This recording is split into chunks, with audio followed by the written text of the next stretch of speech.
우리도 함께 우리 시온상가대 회원들과 함께 우리도 하나님 앞에 찬양을 드립니다. 아멘. 동의합니다. 라는 그러한 의미가 아멘 속에 담겨져 있습니다. 아멘. 감사합니다. 몇 주 전에 저에게도 여동생이 있습니다.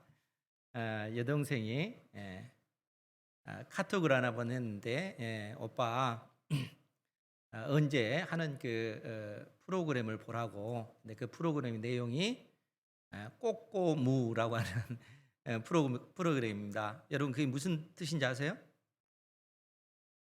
어, 그래서 저도 배웠는데 보니까 꼬리에 꼬리를 무는 그날 이야기 라고 하는 그런 프로인데, 그래서 무슨 이제 내용인가 해서 이제 여동생이 보내준 거 보니까 30년 전에 일어난 그 사건입니다.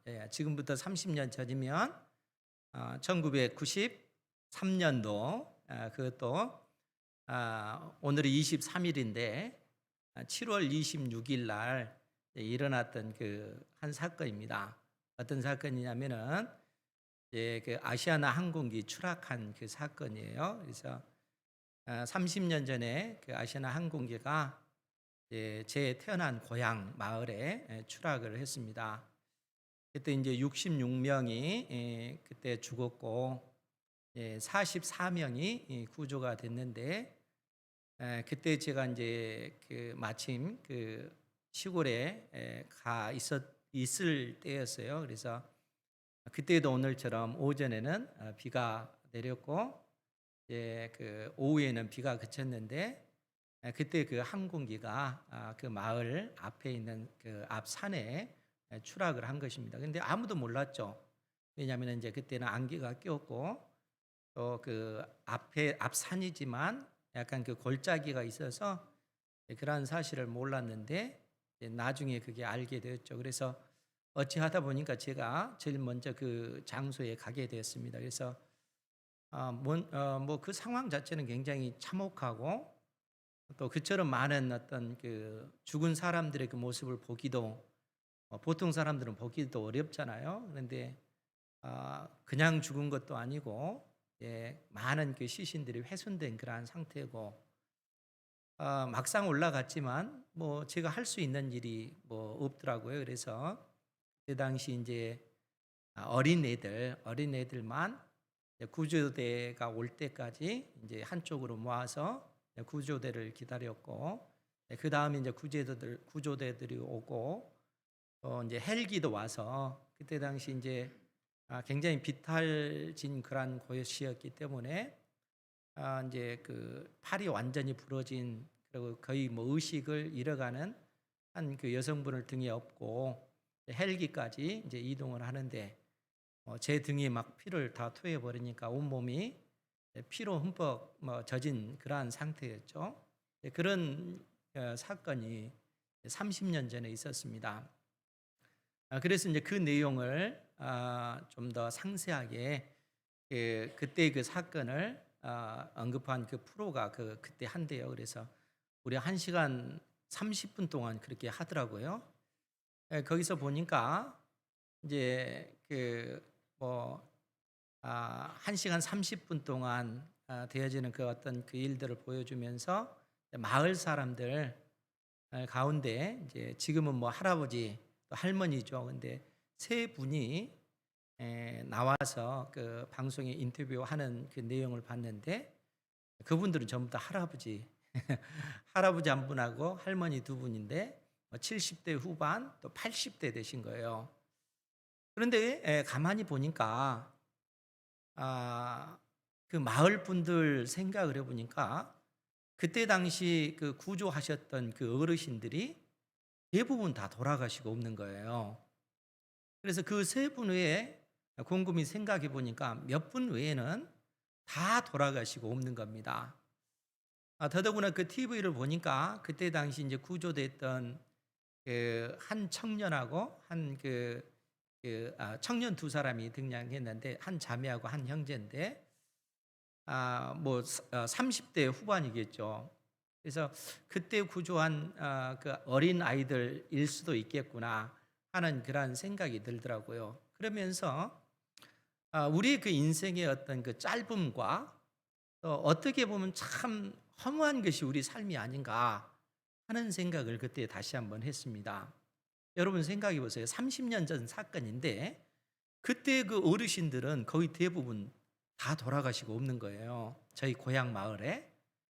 그러니까 그만큼 우리의 어떤 삶이 짧고 또 그 비행기에 탔던 사람들 가운데 뭐 당장 내가 오늘 죽을 것이다 이렇게 예상한 사람이 어디에 있겠어요? 그렇지 않겠습니까? 한순간 비행기가 추락함으로 인해서 우리의 그 생명이 한순간 예기치 못한 가운데 죽음이 그들에게 엄습한 것이죠. 그러니까 인생의 어떤 그 종말이라고 하는 것이 그만큼 한순간에 이루어지는 것이고 누구나 모든 인생은 개개인의 어떤 그 인생의 그 종말을 맞이할 수밖에 없다 하는 것을 그 사건을 통해서 우리가 다시 한번 생각을 하게 되는 것이죠. 그런데 문제는 우리 개인의 어떤 그 인생의 종말이 있는 것이 아니고 계속해서 말씀을 드리지만 하나님께서는 이 세상 역사의 종말도 있음을 우리에게 계속해서 말씀해 주고 계시다는 거예요. 하나님께서 온 세상을 창조하시고 창조한 이 세상을 역사 가운데 하나님께서 크신 권세와 능력과 크신 섭리 속에 그 역사를 진행시켜 나가고 계십니다. 그리고 하나님께서 우리에게 말씀해 주시기를 이 역사의 끝이 있음을 우리에게 말씀해 주고 계시다는 거예요.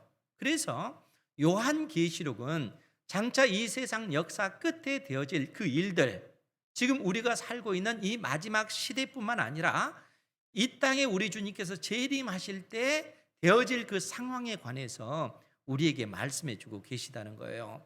그래서 요한계시록 17장부터 22장까지는 요한계시록의 결말에 해당된다고 여러분들에게 말씀을 드렸어요.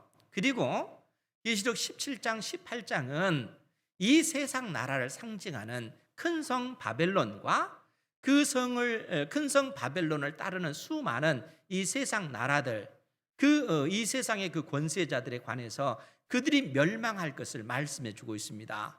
그래서 이 세상 나라를 상징하는 큰 성 바벨론과, 그러니까 뭐 음료로 표현된 여인이죠. 그러니까 이 여인은 큰 성 바벨론을 의미하는데 이 음녀가 탄 붉은 짐승은 이 음녀를 따르는 이 세상 나라들, 그 권세들을 의미합니다. 그러니까 계시록 17장, 18장은 이 세상 나라를 우리 주님께서 재림하실 때 이 세상 나라와 민족들, 온 세상이 하나님 앞에 심판받을 것을 말씀해 주고 있다는 거예요. 그 내용을 우리가 17장을 통해서 18장을 통해서 우리가 배웠다 하는 것이죠. 그리고 19장에서는 이 큰 성 바벨론과 그를 따르는 이 세상 나라들, 민족들이 심판받는 이것으로 인해서 하늘의 허다한 그 무리들이 하나님을 찬양합니다. 그 찬양의 그 메시지가 할렐루야 이렇게 외치는 것이죠. 할렐루야가 무슨 뜻이라고 했습니까? 아멘. 여호와를 찬양하라. 하나님을 찬양하라. 그런데 이 할렐루야 이런 찬양이 울려 퍼질 때 그 의미는 무엇인가 하면 하나님께서 택한 백성들, 하나님의 택한 백성들을 대적하는 그 원수들을 심판하시고 택한 백성들을 구원해 주셨을 때 구원받은 하나님의 백성들이 하나님의 그 놀라운 구원의 그 역사를 그들이 보면서 할렐루야 여호와를 찬양하라, 감격 속에 드려졌던 그 찬양의 외침이 할렐루야라고 하는 찬양의 소리라는 거예요. 그래서 요한계시록 19장 1절에서 10절까지는 네 번에 걸쳐서 할렐루야, 하늘에 있는 허다한 무리들이 이처럼 하나님을 찬양하는 것입니다. 그리고 계시록 19장 11절부터 오늘 읽었던 16절까지는 이 땅에 백마를 타고 계신 분, 즉 백마를 타신 우리 주님께서 이 땅에 오셔서 온 세상을 심판하시는 그 심판주로서의 그 영광스러운 그 모습을 오늘 본문이 우리에게 가르쳐주고 있습니다. 그리고 17절부터 21절까지. 그러니까 계시록 19장 17절부터 21절까지는 심판주로 오신 우리 주님께서 두 짐승을 심판하시고, 그리고 20장 1절에서 10절까지 영으로 상징되어지는 이 사단을 심판하시는 그러한 내용이 나옵니다. 그런데 여러분들이 기억하셔야 될 것이 뭐냐면은 이제 두 짐승이 의미하는 바가 무엇인가, 또 20장부터 등장하는 영으로 상징되어지는 존재가 무엇인가라고 했을 때 우리가 계시록 12장과 13장을 통해서 이들의 그 정체가 무엇인지 이미 봤습니다. 그러니까 12장의 영으로 상징되어지는 이 사탄과 두 짐승은 이 바다에서 나오는 그 짐승과 땅에서 나오는 짐승을 의미해요.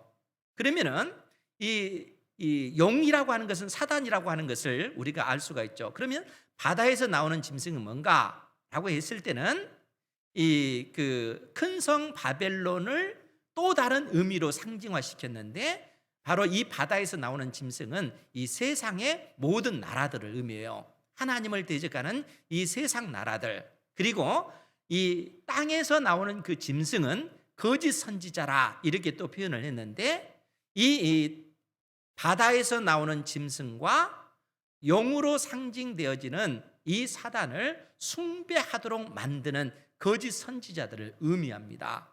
그러니까 이 땅에 오신 우리 주님께서 이 사단과 이 두 짐승을 심판하시고, 그리고 우리 주님께서는 영원하신 하나님의 나라 새 하늘과 새 땅을 이 땅에 가져오시게 되어지는 거예요. 그것이 요한계시록의 그 결론 부분에 그렇게 등장한다는 것이죠.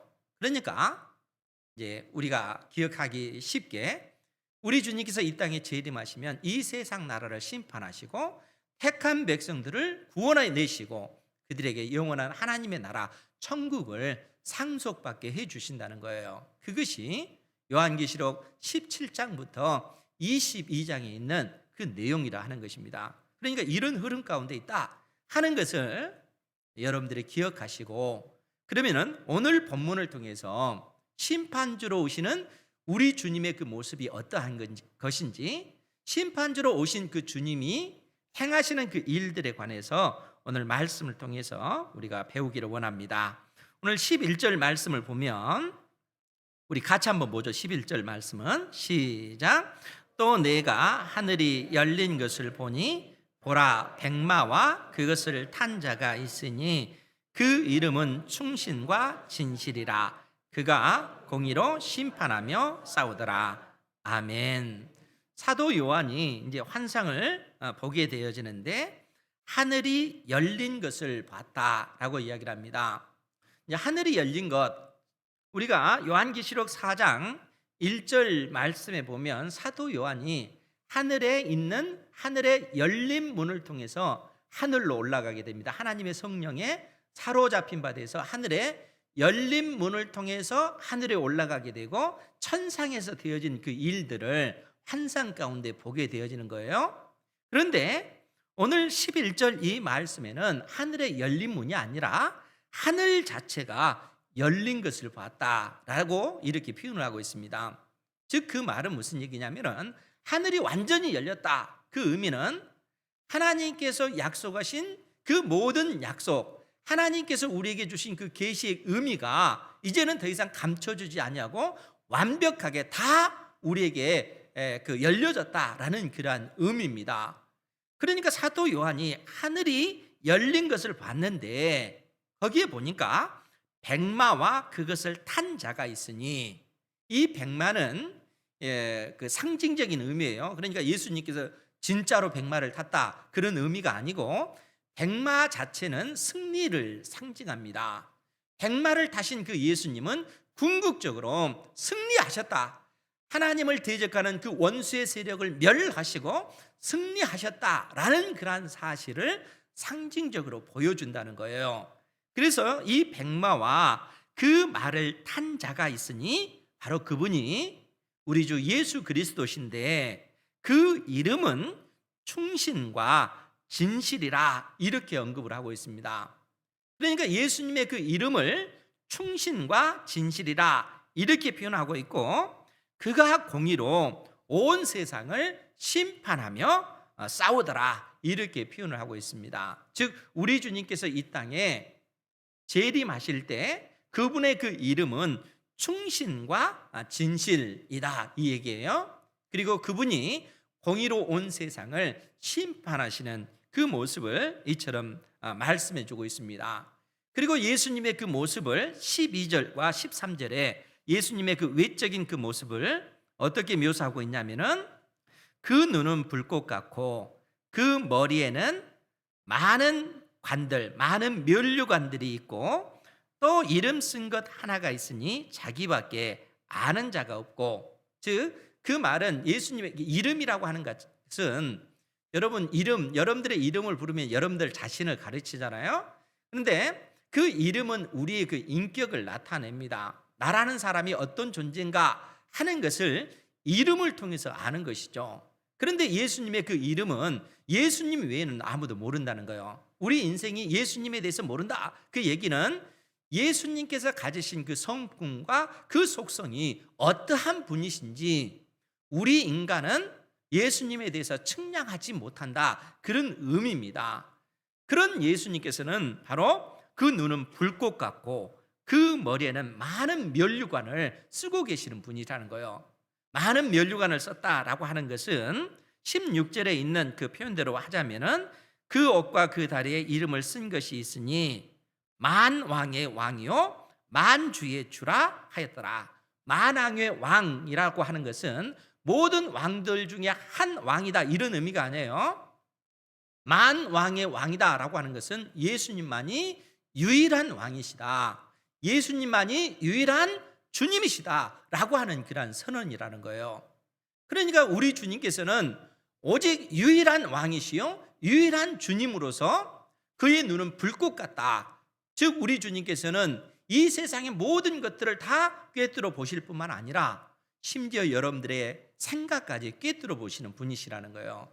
우리의 그 본질이 어떤 분이신지 아시는 그러한 주님이시다 하는 그 표현을, 그 눈은 불꽃 같고 그 머리에는 많은 면류관을 쓰고 있다라고 이렇게 언급하고 있다는 거예요. 그러면서 13절은 또 그가 피 뿌린 옷을 입었는데 그 이름은 하나님의 말씀이라 칭하더라 이렇게 언급을 하고 있습니다. 그러면 여러분, 왜 예수님께서 피 뿌린 옷을 입었을까?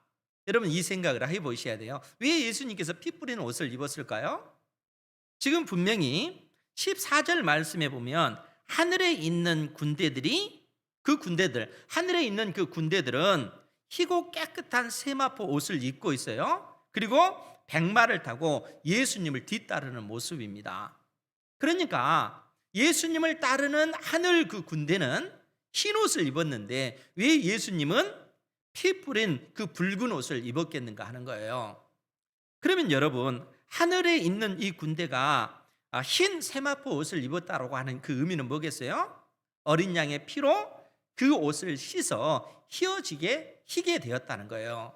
즉 하늘에 있는 이 군대라고 하는 것은 우리 주 예수 그리스도의 십자가의 피로 구원받은 하나님의 백성들을 상징하고 있는 것입니다. 그 백성들이 백마를 타고 예수님을 뒤따르는 그 모습으로 그려주고 있다는 거예요. 그런데 왜 예수님은 피 뿌린 붉은 옷을 입었는가? 그 의미를 우리가 보다 잘 알기 위해서 이사야서 63장 1절에서 6절 말씀에 보면, 우리 구약성경 우리 같이 한번 찾아보죠. 구약성경 이사야서 63장 1절 이하에 있는 내용인데, 그 구약성경 1044페이지입니다. 1044페이지. 이사야서 63장 1절 이하에 보면은 1절 말씀을 제가 볼게요. 에돔에서 오는 이 누구며 붉은 옷을 입고 보스라에서 오는 이 누구냐? 그의 화려한 의복 큰 능력으로 걷는 이가 누구냐? 그는 나이니 공의를 말하는 이요 구원하는 능력을 가진 이니라. 즉 에돔에서 오는 그분이 누구신가? 그분이 바로 우리 주님이시다 하는 거예요. 우리 하나님이시다라는 얘기입니다. 그러면 왜 우리 하나님께서 에돔에서 오는 겁니까? 여기서 이 에돔은 에돔 족속을 의미하는 것이 아니라 에돔이 의미하는 바는 하나님을 대적하는 이 세상 나라를 이 에돔이라고 하는 나라를 통해서 상징화시키고 있다는 거예요. 즉 하나님을 대적하는 이 세상의 그 모든 나라를 우리 주님께서 심판하시고 오시는 그 모습을 이처럼 묘사하고 있는 겁니다. 그래서 에돔에서 오는 이 누구며 붉은 옷을 입고 보스라에서, 이 보스라는 에돔의 수도를 의미해요. 그래서 붉은 옷을 입고 보스라에서 오는 이 누구냐? 왜 붉은 옷이겠어요? 그 의미를 설명하기를 2절 이하에 보면 어찌하여 내 의복이 붉으며 내 옷이 포도즙 틀을 밟는 자 같으냐. 만민 가운데, 이 땅에 있는 모든 민족들, 나라들, 그 백성 가운데 나와 함께 한 자가 없이 내가 홀로 포도즙 틀을 밟았는데, 내가 노함으로 말미암아 무리를 밟았고 분함으로 말미암아 짓밟았으므로 그들의 선열이 내 옷에 튀어 내 의복을 다 더럽혔으니 이는 내 원수 갚는 날이 내 마음에 있고 내가 구속할 해가 왔으나 내가 본즉 도와주는 자도 없고 붙들어 주는 자도 없으므로 이상히 여겨 내 팔이 나를 구원하며 내 분이 나를 붙들었음이라. 즉 무슨 얘기겠어요? 하나님의 택한 백성들이 이 세상 나라에 의해서 핍박을 당하고 고통을 당할 때 어느 누구도 그들을 도울 리가 없다는 거예요. 그러할 때 하나님께서 친히 택한 백성을 위해서 일어나셨고 하나님께서 친히 하나님을 대적하는 그 원수들을 심판하셨다는 거예요. 그렇기 때문에 왜 그분이 입은 그 옷이 이처럼 붉어졌는가 하면은 그 원수들의 그 피라는 거예요. 그 대적들을 심판하고 그들을 우리 주님께서 용사로서, 전쟁의 용감한 용사로서 그 적들을 쳐부셨을 때 그들의 피에 의해서 예수님의, 우리 주님의 옷이 이처럼 피로 붉게 물드는 그러한 그 모습이다 하는 사실을 말씀해 주고 있다는 거예요. 그러니까 우리 주님께서 장차 이 땅에 재림하실 때 하나님을 대적하는 이 세상 나라를 그처럼 심판하실 거라는 거예요. 그러한 그 모습을 오늘 그 본문의 말씀이 우리 주님께서 피 뿌린 옷을 입었다 이렇게 언급을 하고 있습니다. 그러니까 그런 모습으로 우리 주님께서 이 땅에 오셨기 때문에 우리가 15절 그 하반절에 보면 또 친히 하나님, 요한계시록 19장 15절이에요. 요한계시록 19장 15절 하반절에 보면 또 친히 하나님 곧 전능하신 이의 맹렬한 진노의 포도주 틀을 밟겠고, 즉 우리 주님께서 그처럼 붉은 옷을 입을 수밖에 없었던 것은 그 원수들을 심판하시는 그 심판의 그 모습을 이처럼 묘사해 놓고 있다는 거예요. 그러니까 우리 주님께서는 그처럼 영광스러운 모습으로 이 땅에 재림하실 것이고 원수들을 심판하시고 택한 백성들을 구원해내는 그 일들을 주께서 재림하실 때 이 세상 역사 끝에 그 일들을 이루시겠다라고 말씀해 주고 있는 것입니다. 그런데 여기서 우리가 좀 더 깊이 생각해야 될 것이 예수님을 향하여, 우리 주님을 향하여 그 이름, 예수님의 그 이름을, 우리 주님의 이름을 두 번에 걸쳐서 언급을 하고 있는데 그것이 뭐냐면은 그 이름은 충신과 진실이라 이렇게 또 말씀하고 있고 13절에서는 그 이름은 하나님의 말씀이라 이렇게 언급하고 있다는 거예요. 그러면 여러분, 왜 우리 주님의 이름은 충신과 진실이라 이렇게 얘기를 했을까요? 여러분, 충신이라고 하는 그 뜻은 원래 헬라어 말이 피스토스라고 하는 그런 말입니다. 즉, 그 말은 신실하다라고 하는 그런 얘기예요. 그러니까 이 피스토스라고 하는 말은 신실하다라는 그런 의미고, 또 우리가 봤던 그 진실이라고 하는 이 단어는 알레디노스라고 하는 이 단어입니다. 진실하다 이 얘기는 이 참되다라는 그러한 의미예요. 그러면은 이 말이 의미하는 바가 뭘까 하면은, 사실 우리가 이제 그 70인경이라고 하는 그 성경이 있습니다. 그러니까 그 예수님 오시기 전에 유대인들이 구약 성경이 히브리어로 기록이 됐잖아요. 근데 이 히브리 말을 그때 당시 그 헬라어가 공용어이기 때문에 헬라어로 번역하는 그러한 일들을 그 번역해서 나온 책이 70인경입니다. 그러니까 히브리 말을 헬라어로 번역했는데, 그때 히브리어인 히브리어인 이 단어를 헬라어로 바꿀 때, 즉 히브리어 그 단어가 뭐냐면은 아멘이라고 하는 이 단어인데, 이 단어를 헬라어로 바꿀 때 어떤 그 단어를 쓰냐면은 피스토스라고 하는 이 단어와 알레디노스라고 하는 이 단어를 썼습니다. 그러니까 예수님의 이름, 우리 주님의 이름이 충신과 진실이다라고 하는 것은, 예수님의 이름은 아멘이다 이 뜻이에요. 그러면 여러분, 아멘 이렇게 할 때 이 아멘의 뜻이 뭡니까? 우리 성가대에서 오늘 찬양할 때 성도님들이 아멘 이렇게 했잖아요. 우리 성가대 그 찬양과 나 역시 하나님 앞에 찬양을 드립니다. 그 찬양을 나 역시 동의합니다. 나도 함께 하나님 앞에 찬양을 드립니다 라는 그러한 의미예요. 그리고 우리 장로님이 기도할 때 여러분들도 같이 아멘 이렇게 얘기했잖아요. 무슨 얘기예요?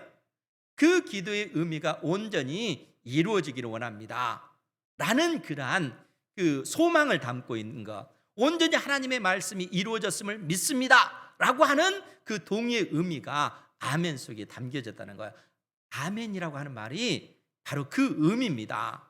그런데 놀랍게도 구약 성경을 보면 우리 하나님의 이름에 관해서, 하나님의 이름 여호와 삼마 뭐 이런 이름들이 있잖아요. 그런데 하나님에 관해서 하나님이 어떤 분인가, 하나님의 이름이 뭔가라고 하는 사실에 대해서 말씀해 주는 그 구절이 있습니다.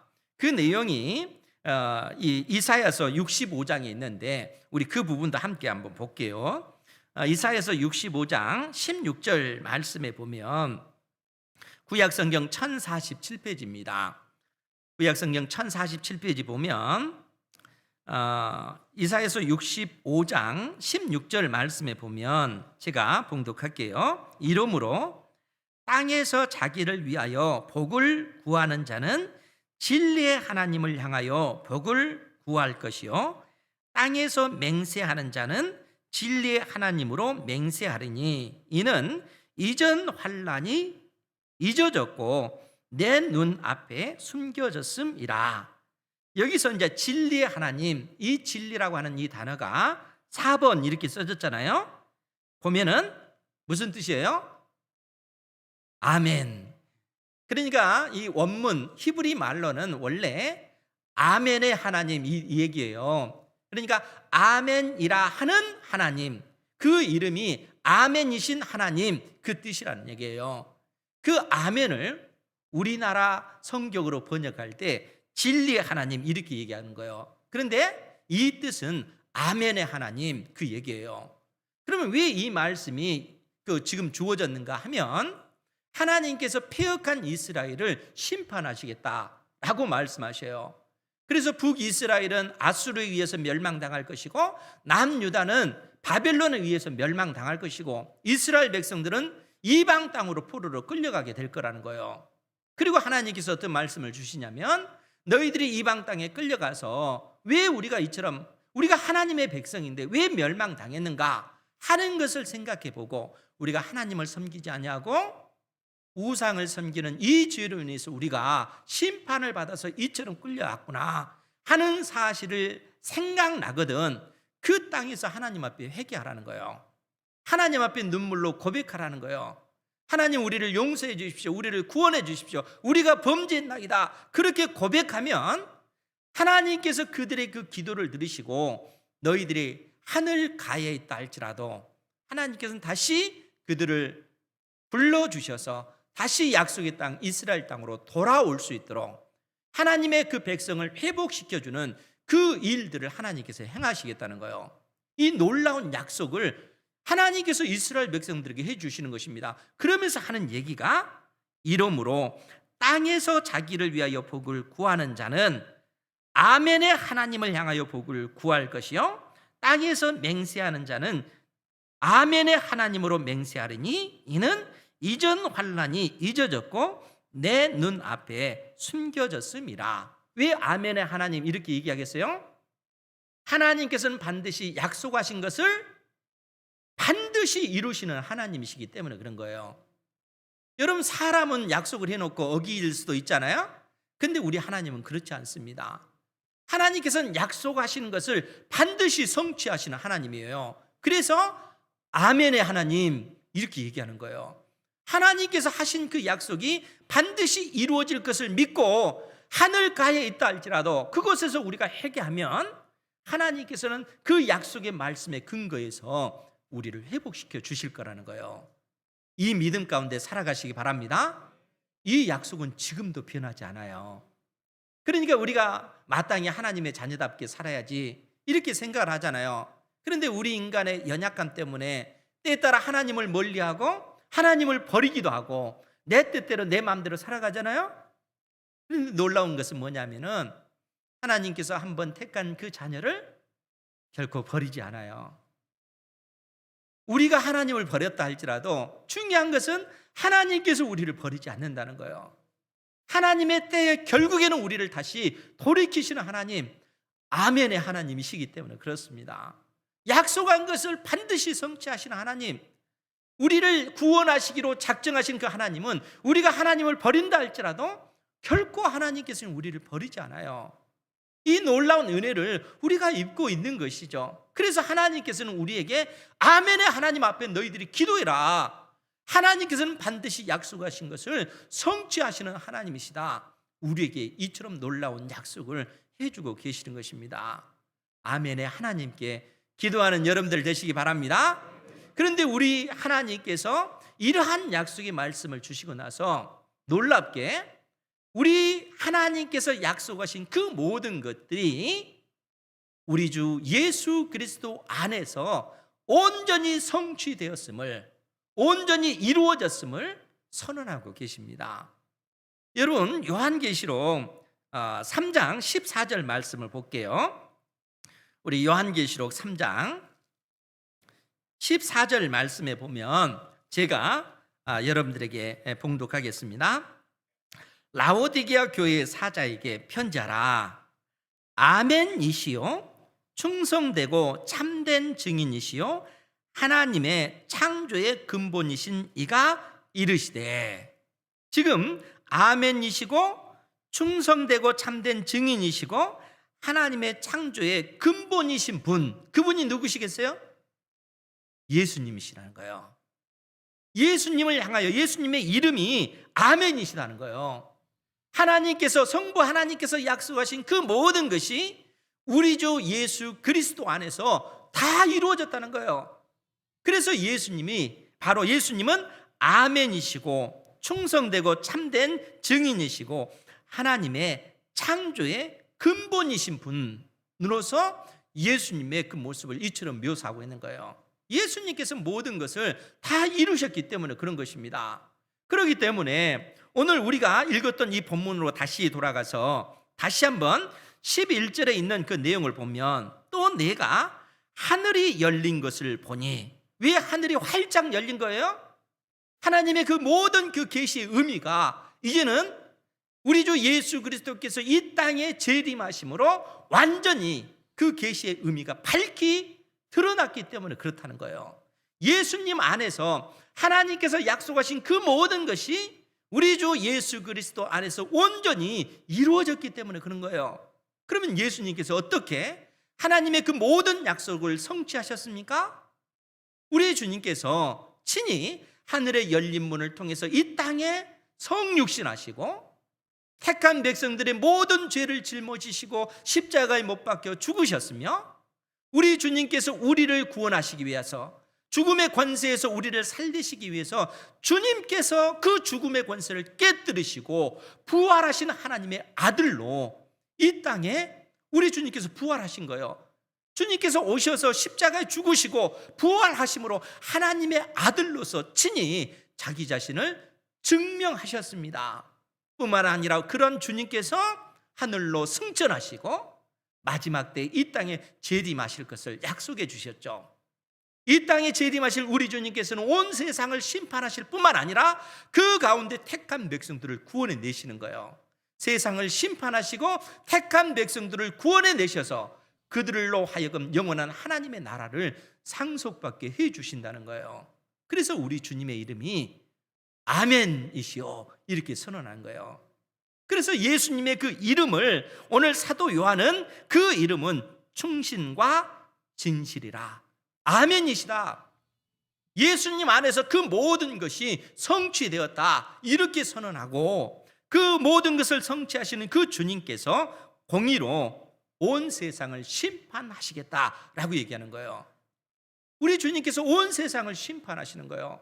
그런데 심판하신 그 주님의 그 이름이 바로 하나님의 말씀이라 이렇게 칭한 거예요. 13절에 있는 말씀이죠. 또 그가 피 뿌린 옷을 입었는데 그 이름은 하나님의 말씀이라. 왜 주님을 하나님의 말씀이라 이렇게 표현하고 있는 거예요? 우리 주님께서는 태초에 말씀이 계시니라 이렇게 선언하잖아요. 이 말씀이 하나님과 함께 계셨으니 이 말씀은 하나님이시라. 그리고 이 말씀 안에 생명이 있으니 이 생명은 사람들의 빛이라. 요한복음 1장에 그렇게 묘사를 하고 있잖아요. 그런데 왜 우리 주님께서 하나님의 말씀인가? 히브리서 4장 12절 이하에 보면 그 의미를 우리가 알 수가 있습니다. 그 부분을 또 같이 한번 찾아보죠. 히브리서 4장 12절 말씀에 보면 우리가 익히 잘 아는 말씀입니다. 거기에 보면 하나님의 말씀은 살아있고 활력이 있어 좌우에 날선 어떤 검보다 예리하여 혼과 영과 및 관절과 골수를 찔러 쪼개기까지 하며 또 마음의 생각과 뜻을 판단하나니. 무엇이요? 하나님의 말씀이 그렇다는 거예요. 하나님의 말씀은 날카로운 칼과 같다는 거예요. 그래서 우리가 계시록 19장에서도 그의 입에서, 즉 예수님의 그 입에서 예리한 검이 나오나니 이렇게 묘사를 했잖아요. 날카로운 그 칼이 나오나니 그 얘기입니다. 그러니까 예수님의 입에서 왜 날카로운 칼이 나오는가? 하나님의 말씀은 이처럼 날카로운 칼과 같다는 거예요. 그래서 혼과, 우리 사람의 혼과 영과 및 관절과 골수를 찔러 쪼개기까지 하며 또 마음의 생각과 뜻을 판단한다 이렇게 언급을 하고 있습니다. 여러분, 이 구절이 어떤 의미입니까? 우리가 읽기 막 암송도 하잖아요. 그런데 의외로 이 구절을 많이 암송하면서 이 구절의 참 의미를 몰라요. 하나님의 말씀은 이처럼 예리한 날카로운 칼과 같이 사람의 그 혼과 영과 및 관절, 골수를 찔러 쪼개기까지 하나니, 완전히 우리 몸을 분해해 버린다는 거예요. 하나님의 말씀이, 속속들이 하나님의 말씀은 다 안다는 겁니다. 우리 주님의 그 눈이 불꽃 같다고 했잖아요. 사람 속에 있는 그것이 무엇인지 다 아시는 분이시라는 얘기죠. 그러면서 뭐라고 얘기해요? 그 하나님의 그 말씀이 또 마음의 생각과 뜻을 판단하나니, 우리 마음의 생각과 그 뜻이 무엇인지, 그 동기가 무엇인지 하나님께서는 예리하게 꿰뚫어 보고 계시다는 거예요. 그러면서 13절에 뭐라고 얘기하냐면은, 지으신 것이, 하나님께서 창조하신 그 모든 것이 하나도 그 앞에 나타나지 않음이 없고 우리의 결산을 받으실 이의 눈 앞에 만물이 벌거벗은 것 같이 드러나느니라. 여러분, 우리의 결산, 우리가 결산을 받을 때가 언제예요? 죽을 때? 아니에요. 이 땅에 우리 주님께서 재림하실 때, 주님께서 이 땅에 재림하실 때, 우리가 고린도전서 15장 23절 이하에 있는 말씀을 봤잖아요. 우리 주님께서 부활의 첫 열매가 되셨고 그 다음에는 예수 그리스도를 믿는 하나님의 자녀들이 몸의 부활을 입어요. 그 다음에는 믿지 않는 자도 몸의 부활을 다 입게 되어지는 거예요. 모든 인생이 부활의 몸을 입은 상태로 주님 앞에 서게 되는 거예요. 우리 인생이 결산을 받는 것이죠. 재림하실 주님 앞에 우리가 섰을 때 우리 주님께서는 무엇으로 심판하시는 거예요? 공의로 우리를 심판하시는 거예요. 그 공의가 뭡니까? 예수님의 부활 생명이 있는 자는 영원한 하나님의 나라를 상속받는 것이고, 예수님의 부활 생명이 없는 자에게는 영원한 그 불못에 던져지게 되어진다는 거예요. 부활의 몸을 입은 상태로 주님께서 이 땅에 재림하실 때 그러한 일들이 일어날 것을 우리 주님께서 말씀해 주고 있다는 거예요. 그러니까 이 세상 역사가 그 방향이 그 목적 없이 흘러가는 것이 아니라는 거예요. 하나님께서 온 세상을 창조하셨을 뿐만 아니라 이 세상 역사를 하나님께서 정하신 그 목표대로 지금도 끌고 가고 계셔요. 하나님께서 섭리하고 계시는 것이죠. 그리고 때가 되면 이 땅에 우리 주님께서 재림하셔서 이 세상 나라의 역사를 종식시키시고 영원한 하나님의 나라 천국을 완성시키실 것입니다. 요한계시록이 우리에게 그 진리를 일깨워주고 있어요. 그러면은 여러분, 역사가 그렇게 진행된다면 우리가 어떻게 살아야 되겠어요? 이미 예수 그리스도 안에서 그 모든 것이 성취되어진 것입니다. 이제는 시간만 가면 되어지는 거예요. 주님 안에서 그 모든 역사가 다 이루어졌다는 것이죠. 예수 그리스도 안에서 하나님께서 작정하신 그 모든 그 약속들이 주님 안에서 다 성취된 것입니다. 아멘의 하나님이시다는 것이죠. 그러니까 우리가 그 믿음 가운데 살아가야 되는 것이죠. 여러분, 우리의 인생을 어떻게 살아야 되겠어요? 우주적인 그 종말이 있지만 우리는 그 종말을 기다릴 필요 없어요. 왜냐하면 우리 인생의 종말이 있잖아요. 여러분 생각해 보세요. 이미 30년 전에 그 동네 어르신들, 그처럼 많은 어르신들이 거의 대부분 다 돌아가시고 없어요. 30년밖에 되지 않았는데 우리 인생은 어때요? 앞으로 우리가 30년을 살까요? 물론 그럴 수 있죠. 그런데 그 전에 이 세상을 떠날 분들이 많을 거예요. 저도 거기에 해당될 수도 있어요. 인생의 그 종말이라고 하는 것이 있다는 거예요. 우주적 종말뿐만 아니라 개개인의 인생의 종말이 있습니다. 그러면 그 종말을 살아가는 우리가 어떻게 살아야 하겠는가 하는 거예요. 하나님의 약속의 말씀을 붙잡고 나가야 되죠. 주님께서는 그 모든 하나님의 약속을 다 성취하셨어요. 예수님 안에 있으면 우리는 영원한 하나님의 나라를 상속받습니다. 그러나 예수님 밖에 있으면 결국에는 영원한 불못에 던져지게 되어진다는 거예요. 하나님께서 끊임없이 우리에게 그 말씀을 해주고 계시잖아요. 그러니까 우리가 어떻게 살아야 되는가? 여러분, 우리가 아무리 이 땅에서 부와 명예와 권력을 얻는다 할지라도 이 땅에 살 때까지만입니다. 그것이 우리의 영혼을 보장해 주지 못해요. 우리의 영혼을 누가 보장해 주시는 거예요? 주님께서. 우리 주님 안에 있을 때만이 우리의 영혼이 보장이 되어지는 것입니다. 이 믿음 가운데 살아가시기 바랍니다. 이 믿음 안에서만 살아갈 때 하나님께서 우리에게 은혜를 베풀어 주시는 거예요. 우리 은행교회 모든 성도들은 이 진리의 말씀을 붙잡고 그 안에 살아가는 그러한 복이 있기를 주님의 이름으로 축원드립니다.